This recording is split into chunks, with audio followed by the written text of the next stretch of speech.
ಆತ್ಮೀಯರೇ, ಶಿಕ್ಷಕರಿಗೆ ಎಂತಹ ಅದ್ಭುತವಾದ ಕನಸುಗಳಿರ್ತವೆ ಗೊತ್ತಾ?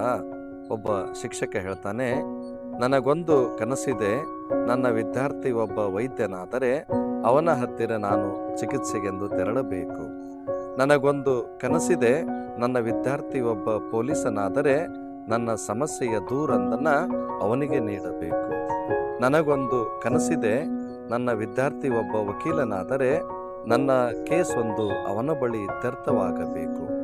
ನನಗೊಂದು ಕನಸಿದೆ, ನನ್ನ ವಿದ್ಯಾರ್ಥಿ ಒಬ್ಬ ರೈತನಾದರೆ ಅವನು ಬೆಳೆದಂತಹ ಅನ್ನವನ್ನು ನಾನು ಉಣ್ಣಬೇಕು. ನನಗೊಂದು ಕನಸಿದೆ, ನನ್ನ ವಿದ್ಯಾರ್ಥಿ ಒಬ್ಬ ಶಿಕ್ಷಕನಾದರೆ ನನ್ನ ಮಕ್ಕಳು ಅವನ ಬಳಿ ಶಿಕ್ಷಣವನ್ನು ಕಲಿಯಬೇಕು. ನನಗೊಂದು ಮಹದಾಸೆ ಇದೆ, ಜನ್ಮ ಜನ್ಮಾಂತರಗಳಲ್ಲೂ ಮನುಷ್ಯನಾಗಿ ಹುಟ್ಟಿದರೆ ನಾನು ಶಿಕ್ಷಕ ವೃತ್ತಿಯನ್ನೇ ಮಾಡಬೇಕು. ಇಂತಹ ಅದ್ಭುತ ಕನಸುಗಳನ್ನು ಹೊಂದಿರತಕ್ಕಂಥ ಶಿಕ್ಷಕರ ಬಗ್ಗೆ ಒಂದು ಗೌರವ ಇರುತ್ತೆ.